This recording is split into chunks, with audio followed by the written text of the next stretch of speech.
पिछली वीडियो में हम आधारभूत ठोसों के संयोजन से बने ठोसों के पृष्ठीय क्षेत्रफल यानी कि सरफेस एरियाज का अध्ययन कर चुके हैं। आज इस वीडियो में हम इन ठोसों के आयतन यानी कि वॉल्यूम का अध्ययन करेंगे। क्या आप बता सकते हैं कि आयतन, वॉल्यूम तथा धारिता, कैपेसिटी क्या होते हैं? शाबाश! किसी वस्तु द्वारा घेरे गए स्थान को उस वस्तु का आयतन यानी कि वॉल्यूम कहते हैं। किसी वस्तु की धारिता, कैपेसिटी, उस वस्तु के अभ्यंतर इंटीरियर में भरे जा सकने वाले द्रव या अन्य वस्तु का आयतन है। क्या आप इस पेंसिल का आयतन बता सकते हैं?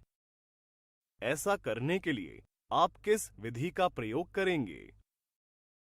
यदि हम इस पेंसिल की आकृति को ध्यान से देखें तो पाते हैं कि यह कोई विशिष्ट आकृति न होकर कुछ आधारभूत ठोस आकृतियों, बेसिक सॉलिड फिगर्स का संयोजन यानी कि कॉम्बिनेशन है। अपनी पिछली कक्षा में आप इन सभी आधारभूत ठोस आकृतियों का अध्ययन कर चुके हैं। क्या आप बता सकते हैं कि इन ठोस आकृतियों का आयतन क्या होगा? वीडियो को रोकें और सभी आकृतियों के आयतन लिखें और दिए गए उत्तर से मिलान करें।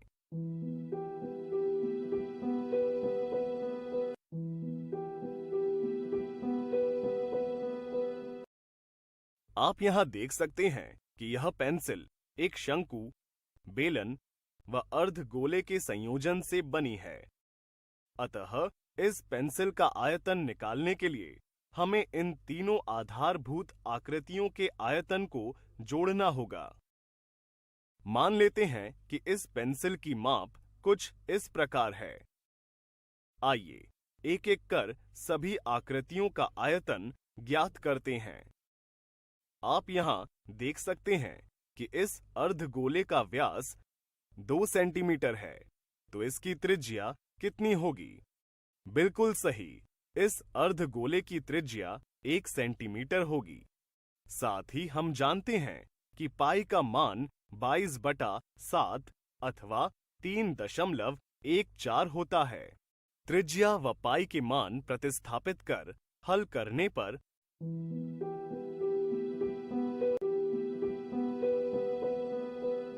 हमें अर्धगोले का आयतन 44/21 घन सेंटीमीटर मिलता है। आइए अब इसी तरह बेलन का आयतन ज्ञात करते हैं। यहां बेलन की लंबाई 14 सेंटीमीटर है, इसलिए h का मान 14 होगा। क्या आप बता सकते हैं कि इस बेलन की त्रिज्या कितनी होगी? क्योंकि यहां आप देख सकते हैं कि आकृतियों की मोटाई यानी कि व्यास समान है, इसलिए बेलन व शंकु व अर्धगोले का व्यास भी बराबर होगा, जिससे इनकी त्रिज्या भी 1 सेंटीमीटर होगी। अब बेलन के लिए पाई, आर व एच का मान रख हल करने पर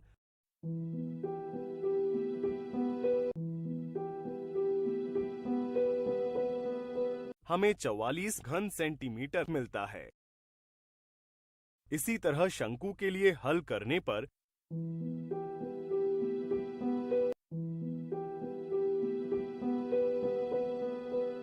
हमें 22/7 घन सेंटीमीटर मिलता है।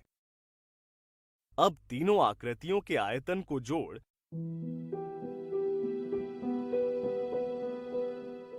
हम पेंसिल का कुल आयतन ज्ञात कर सकते हैं, जो कि 49.24 घन सेंटीमीटर है। आइए अब ठोसों के संयोजन की एक और स्थिति को देखते हैं। मान लेते हैं कि हमारे पास लकड़ी का एक यह टुकड़ा है, जिसमें से हम एक 2 सेंटीमीटर त्रिज्या तथा 10 सेंटीमीटर ऊंचाई का शंक्वाकार यानी कि कॉनिकल टुकड़ा बाहर निकालना है। इस तरह बचे हुए लकड़ी के टुकड़े का आयतन आप कैसे ज्ञात करेंगे? बिल्कुल सही, हम जानते हैं कि यह नया ठोस भी 2 आधारभूत ठोसों घनाभ व शंकु की मदद से बना है। परंतु इस बार इन ठोसों को जोड़ा नहीं गया है, इसलिए यहाँ हम दोनों ठोसों के आयतनों का योगफल नहीं करेंगे, क्योंकि यहाँ एक ठोस में से दूसरे को निकाला गया है।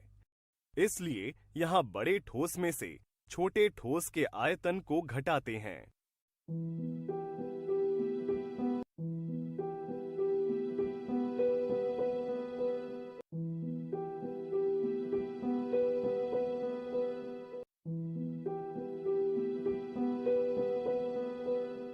जिससे हमें लकड़ी के बचे हुए टुकड़े का आयतन मिल जाता है।